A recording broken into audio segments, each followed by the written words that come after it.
Jumpa lagi di Jaga TV TV. Kali ini kita akan bahas mengenai Vivo Y20s.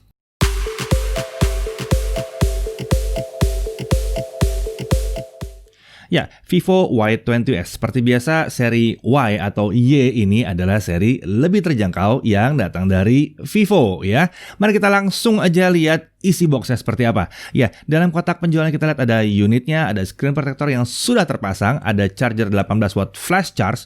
Ini menggunakan kabel micro USB ya.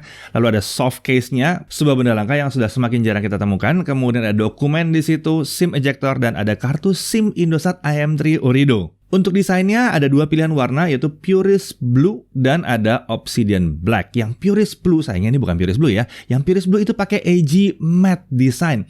Ini pertama kali di kelasnya. Jadi matte ini menghasilkan warna dan kilau cahaya yang lebih premium serta nggak mudah kotor karena sidik jari di bagian belakang sini ya. Lalu kemudian untuk Obsidian Black ini pakai glass look design. Jadi dia mantul-mantul gitu ya, kelihatan lebih glossy ya.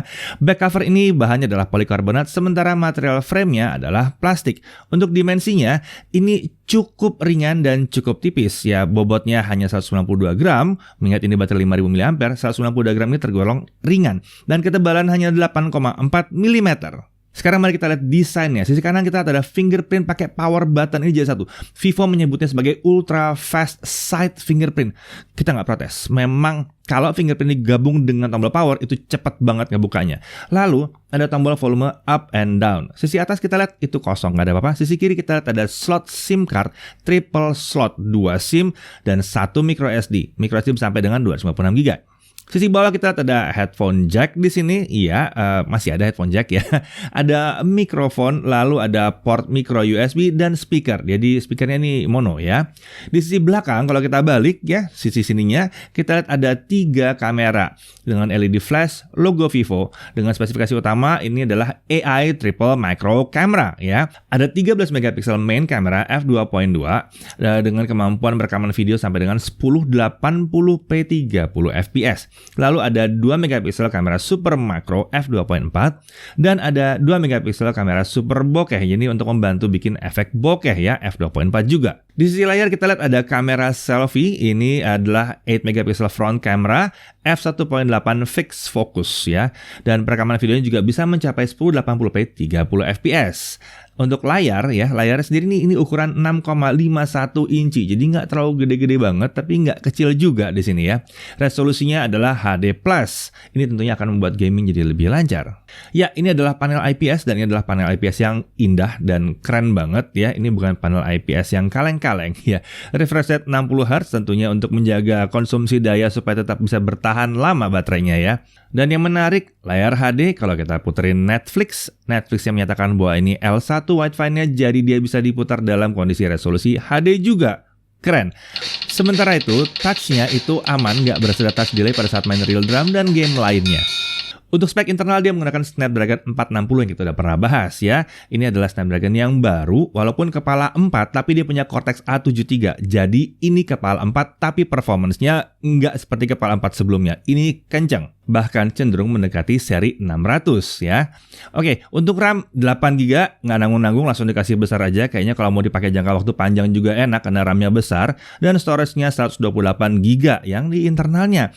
Jadi cukup besar, lagi-lagi udah besar juga. Dan tentunya kalian masih bisa nambahin pakai microSD sampai dengan 256GB. Untuk baterai 5000 mAh, besar ya. Dan chargingnya 18 watt flash charge. Untuk OS dia menggunakan Vantage OS 10.5 Android 10 tentunya ya. Fitur-fiturnya menarik. Di sini ada Multi Turbo 3.0, ada Ultra Game Mode. Ini ada berisikan fitur-fitur pendukung buat gaming ya. Ada Easy Share. Fitur ini untuk sharing file antar device dan juga bisa untuk phone cloning ya.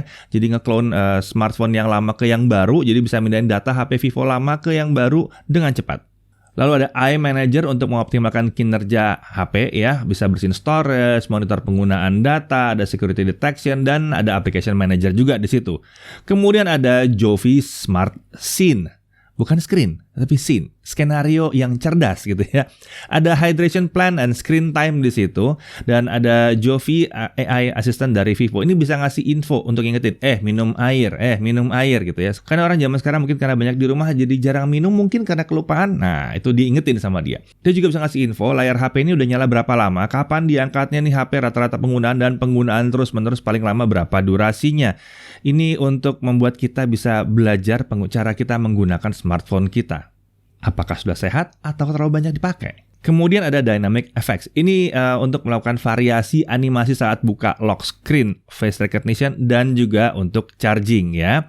Kemudian ada Simple Mode dan App Drawer. Jadi kita ada pilihannya. Mau Simple Mode ini dirancang buat orang-orang yang mungkin nggak terbiasa dengan teknologi yang ribet, yang rumit, menu-menu yang dalam gitu ya. Jadi di sini icon dan teks diperbesar di home screen. Mungkin buat orang-orang yang sudah tua mungkin ya, atau yang sukanya simpel-simpel ya gitu ya. Navigasi itu jadi jauh lebih mudah dengan yang ini. Lalu kemudian last but not least, yang paling penting adalah no ads in UI. Jadi UI ini tidak ada iklannya sama sekali. Sangat menyenangkan. Lalu kita bicara soal sensornya. Di sensor ada accelerometer, ada light sensor, ada proximity sensor ya, sensor kedekatan ya. Ada orientation sensor, dan ada virtual gyro. Sayangnya emang nggak ada hardware khusus untuk gyronya ya. Dan ada magnetic sensor. Untuk konektivitas ini adalah 4G ya, bukan 5G tentunya, bukan 5G, ini 4G. Wi-Fi-nya bisa 2,4 GHz atau 5 GHz, sementara Bluetooth adalah 5.0. Sayangnya memang tidak tersedia NFC di sini. Oke, kita langsung aja ke pengujian performance ya. Kita lihat Antutu 7, kita lihat skornya 117.886, lumayan oke. Antutu 8 tentunya lebih tinggi angkanya ya, 154.941. Ya, jadi memang performance-nya lumayan tinggi dibandingkan seri 4 yang sebelum-sebelumnya ya. Kemudian untuk Geekbench lagi-lagi Geekbench 4 dan Geekbench 5 menunjukkan bahwa memang Snapdragon 460 di dalam si smartphone satu ini performanya tidak bisa disamakan dengan Snapdragon seri 400. Jadi jangan kecampur-campur sama seri 400 yang sebelumnya. Seri 400 yang ini kencang. Di sisi grafis kita bisa lihat Trademark Slingshot Extreme OpenGL IS 3.1-nya grafik score juga sudah lumayan, dan GFX Bench 1080p T-Rex off screen-nya sudah bisa dapat 25 fps. Jadi lagi-lagi sudah lumayan oke untuk seri 400 ya. Ini oke banget. Tapi yang paling penting adalah bagaimana gamingnya ya. Oke, kita mulai dengan PUBG Mobile dulu. Defaultnya adalah Smooth High. Hasilnya 30 fps. Ya iyalah, Smooth High 30 fps. Lalu untuk mengetahui performance-nya, kemampuannya dia sesungguhnya, kita jalankan, kita unlock jadi Smooth Extreme. Hasilnya adalah 50-60 fps. Ini ajaib, kenapa nggak dibuka aja Smooth Extreme dari awal? Karena ternyata performance-nya ada di situ. Lumayan kencang, 50-60 fps. Sayangnya emang gyro-nya delay, jadi lebih baik kalian tidak pakai gyro di sini. Karena ini virtual gyro tadi kan, jadi nggak usah pakai gyro ini buat gaming di PUBG Mobile. Lagi pula banyak juga yang main PUBG Mobile tanpa gyro, nggak ada masalah. Kemudian kita beralih ke Mobile Legend ya. Setting rata kanan hasilnya adalah 60 fps. Sekali-sekali drop ke 55. Ya 55 doang. Jadi intinya kalau kalian mau main Mobile Legend pakai yang satu ini nggak ada masalah. Kencang ya. Tapi saya mau main game yang berat banget. Bagaimana dengan Genshin Impact misalnya. Settingnya kita pasang di lowest aja deh, 30 fps. Karena ya memang Snapdragon 400 series ya. Kita dapat fps dari 15 sampai 25 fps. 25 kalau scene-nya ringan ya. Sementara 15 dalam scene yang berat. Tapi ini menarik, 15 berarti dia masih bisa jalan-jalan ya, sekali-sekali masih oke lah gitu ya. Memang nggak direkomendasikan kalau kalian mau gaming yang Genshin Impact yang mulus lancar banget, nggak, emang susah. Tapi setidaknya dia masih bisa dimainkan, nggak yang bener-bener tidak bisa dimainkan. Kami udah pernah lihat ada beberapa smartphone yang bahkan sampai gambarnya hilang gitu kalau main Genshin Impact. Kalau ini nggak, ini masih normal sebetulnya. Walaupun emang nggak yang namanya mulus lancar banget. Oke, kita beralih ke baterainya. Untuk video playback kita dapatkan 21 jam 6 menit. Akhirnya di kelas harga sini kita ketemu lagi yang 20-an jam ya. Setelah beberapa kali kita menemukan smartphone yang kita lihat cuma bisa belasan jam doang. Sayang banget di kelas harga segini. Sementara itu untuk charging time-nya dari 0 sampai 50% membutuhkan waktu 50 menit dan 0 sampai full itu membutuhkan waktu 2 jam 30 menit. Sedikit lambat memang tapi masih oke. Setidaknya charging time yang pelan ini akan membuat seharusnya secara teoritis umur baterai jadi lebih panjang kalau kalian ngecas semalaman. Nah oke, sekarang kita beralih ke pengujian kamera. Tapi untuk pengujian kamera saya serahkan ke Chris ya. Oke, jadi di tangan saya kali ini sudah ada Vivo Y20s. Jadi kita pengen lihat kemampuan kameranya. Pertama kita lihat dari kamera selfie dulu. Ini saya rekam video di kamera selfie-nya di resolusi Full HD 30 fps. Memang dia resolusinya maksimum di situ juga. Dan untuk kualitas suaranya, ini saya gunakan mikrofon langsung dari Vivo Y20s ini. Jadi saya nggak pakai mikrofon eksternal. Ini audio langsung dari mikrofonnya Vivo Y20s. Jadi bagus atau enggaknya silahkan kalian komen di bawah ya. Kalau saya lihat di layar, ini warna kulitnya sih lumayan oke ya untuk skin tone-nya, dan warna hijaunya ini, daun-daun ini juga kelihatannya udah bagus. Tapi sayang ini kalau saya bawa jalan, dia belum ada EIS atau stabilizer, jadi masih agak sedikit goyang kalau dibawa jalan. Kemudian ini untuk dynamic range-nya, kalau saya arahkan ke sumber saya, hasilnya seperti ini. Lumayan ya dynamic range-nya ya. Jadi dia tetap memfokuskan ke wajah saya supaya pencahayaan tetap seimbang. Walaupun mungkin mengorbankan sedikit background-nya, jadi agak sedikit putih doang gitu. Tapi setidaknya saya ini sebagai objeknya itu tetap kelihatan jelas dan bagus. Kemudian ini hasil video dari kamera utamanya yang 13 megapiksel main kamera.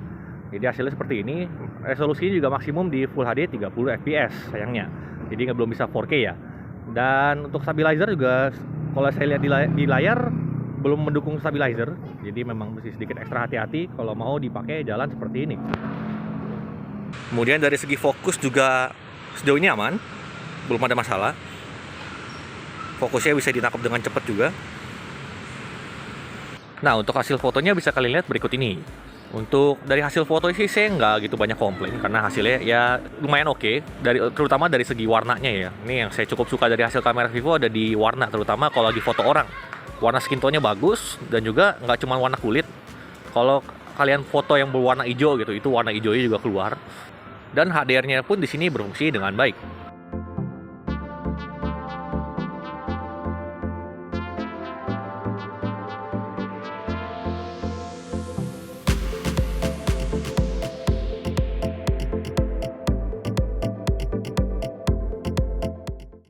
Oke, gimana? Menarik? Ya, smartphone satu ini ditawarkan dengan harga SRP atau Suggested Retail Price di Rp3.099.000. Kalian tentunya bisa cek ke online store apakah ada promo untuk membuat harga jadi lebih miring gitu, atau mungkin ada pedagang lain yang jual lebih miring, bisa jadi gitu ya. Nah, setiap pembelian Vivo Y20s ini akan disertai juga dengan kartu SIM IM3 dengan gratis kuota utama 21 GB sampai dengan 3 bulan.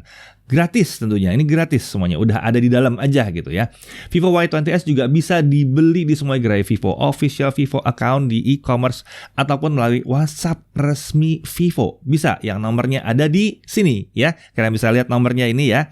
Kalian bisa WhatsApp aja ke WhatsApp resminya Vivo. Saya mau beli yang ini, bisa gitu. Ya, jadi Vivo Y20s. Dari harga, mungkin kalian akan mempertanyakan layar 720p 60Hz di harga segini. Tapi sebenarnya kita tidak melihat ada pixelation di sini. Jadi mata kita nggak bermasalah lihat ada kotak-kotak gitu. Enggak, sama sekali enggak. Kemudian micro USB, ya memang mungkin ini agak sedikit kurang modern. Tapi terima bahwa masih banyak charger-charger yang pakai micro USB yang berkeliaran saat ini. Jadi ya nggak ada masalah juga. Mungkin handphone lama kalian juga masih pakai micro USB ya.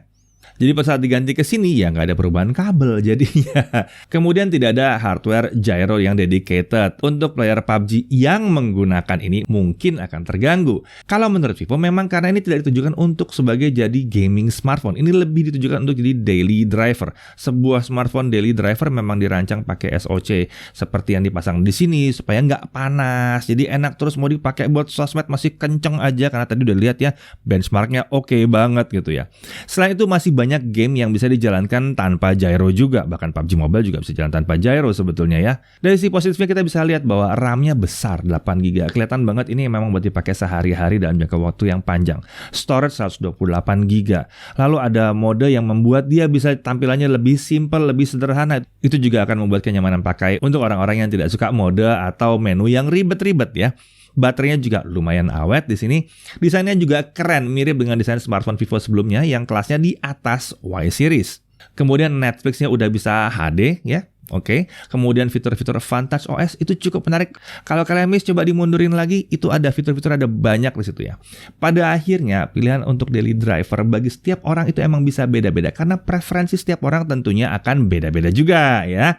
Nah, si Y20s ini hadir sebagai opsi yang lebih terjangkau dalam jajaran smartphone Vivo di Indonesia. Tapi dia tetap punya SoC Snapdragon terkini yang lumayan kencang, RAM besar, dan storage yang cukup besar untuk kelas harganya. Saya Didi Irfan, Jagat Review TV.